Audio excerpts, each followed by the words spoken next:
ከአባትየውም ጋር ሰላም እንድትሆኑ ፈልጋለሁ። ያለባችሁን ችግር አውሩ። በቃ እኔ የምፈልገው ነገር ወጥቶልኛል። እዩ እኔ ማገዝ የምችለው ነገር ካለ ጠይቅኝ። በቃ ሌላ ነገር የምትፈልጊ ከሆነ ጠይቅኝ እንጂ እቺ ልጅ ያለ እናት ያለ አባት እንድታድግም አልፈልግም።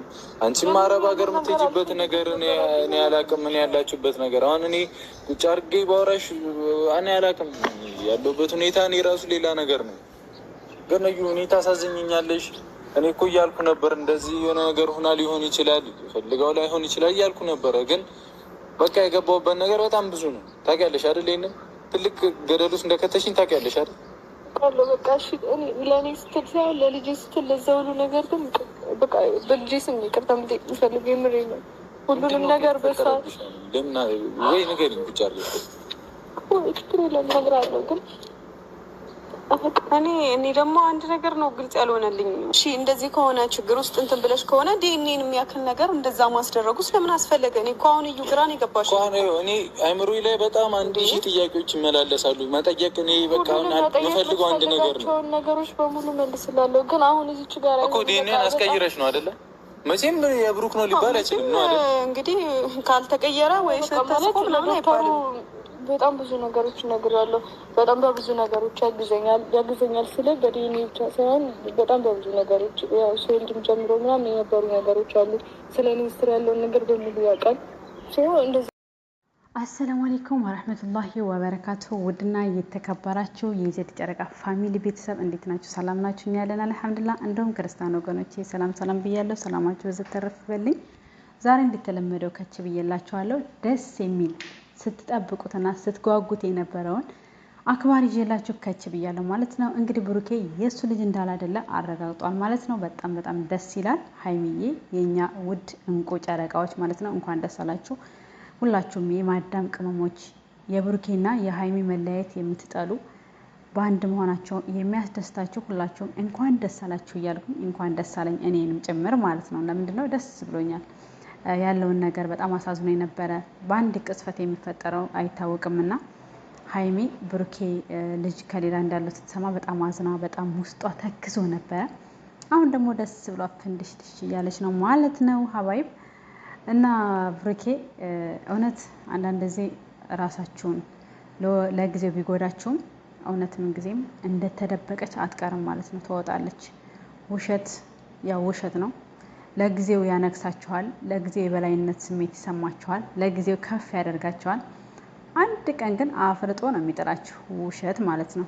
እውነት ደግሞ ብትመነምንም አንድ ቀን አትቀርም እውነት ስትወጣ ማለት ነው። እና አንዳንድ ጊዜ በራሳችን ኮንፊደንስ ሊኖረን ይገባል። የሆነ ነገር ሲፈጠር ያንን ነገር አስበንበት ያን ሰው ጋር እስከርን ድረስ የሆነ ነገር ቢፈጠር ራሳችንን ሬዲ ልናደርግ ይገባል ማለት ነው። ለሚመጣብን ነገር ለሚደርሱብን ነገሮች እንዋጣዋሉ እንቋቋመዋሉ ብለን ነው ከዛ ነገር መግባት ያለብን እንጂ የሆነ ነገር ሲመጣ ከመደናገጥ ወይንም የሆነ ነገር ሲፈጠር ከመደናገጥ መጀመሪያ ራሳችንን ዝግጁ ልናደርግ ይገባል። በተለይ ሴቶች ማለት ነውና በአሁኑ ሰዓት ችግርንም መከራንም ብዙ ነገሮችን የምትጋፈጠው በነገራችን ላይ ሴት ናት።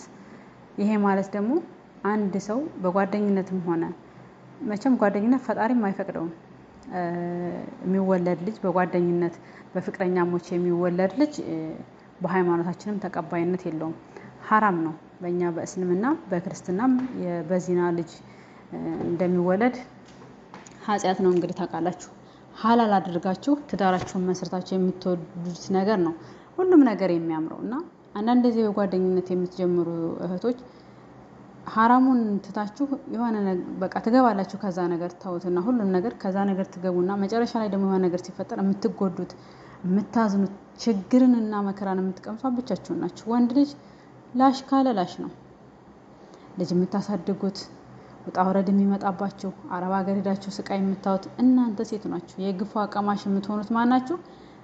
እናንተ ናችሁ ማለት ነውና ለሁሉም ነገር ልንጠነቀቅ ይገባል። ጊዜያችንን መስዋዕት አድርገን ወጣታችንን መስዋዕት የምናደርገው ከመልካም ነገር ነው እንጂ ካረባ ነገሮች ወጣታችንነታችንን ማባከን የለብንም እንደኔ ማለት ነውና ብዙዎቻችን ጎዳና ላይ የሚወጡ ልጅ አቅፈው አዝለው መንገድ ለመንገድ ስቃይ እያዩ በፀሐይ ብርድ ፀሐይ እየተፈራረቀባቸው 5-10 እየለመኑ ልጆቻቸውን ዳቦ ገዝተው የሚያበሉ እናት ናት የምትጎዳው ማለት ነው። ለወዳው መልክሽን፣ ቁመናሽን፣ ሁሉ ነገርሽን አይቶ ይቀርብሻል። አንድ ነገር ሲፈጠር ላሽ ባለ ሰዓት ያችን ግፍ የምትቀምሳ ማናት? ሴት ልጅ ናት። ስለዚህ ልንጠነቀቅ ይገባል። ለአሁን መመቻቸት ሳይሆን ለወደፊቱም እያየናቸው ነው። እስኪ በየመንገዷቸው ብስቁልቁል ብለው ገና የ15 ዓመት የ18 ዓመት 20 ዓመት ያልሞላቸው ወጣቶች ልጅ ይዘው ልጅ አዝለው በጎዳና ላይ የሚሰቃዩ የኛ ኢትዮጵያዊ ናቸው። እውነት ለመናገር ማለት ነው። በጣም የሚያሳዝነው ለምንድነው እንደዚህ አይነት ነገር ስለተስፋፋ ያለ ጋብቻ ያለ ሁላችንም በየሃይማኖታችን ሸሪዓዊ ያስቀመጠው ህግ አለ።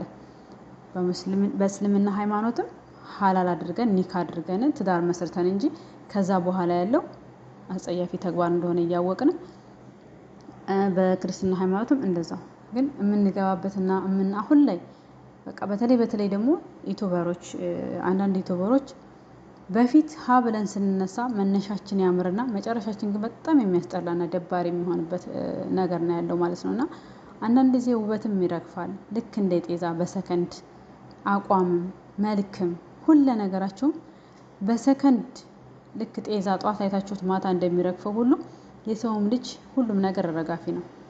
ከመልካም ስራችሁ ከፈጣሪ ጋር የምንገናኝበት መልካም ስራ በቀር ማለት ነውና አንዳንድ ጊዜ ልቦና ቢሰጠን ጥሩ ነው። ለምንውልበት ለምንመጣበት ነገር ልቦና ወስደን ብናስብበት ባይነኝ እንደኔ ማለት ነው። በኋላ ከምንል በኋላ ብቻችንን ከምናዝን መጀመሪያ መጠንቀቅ ለሁሉም ነገር ያስፈልጋል።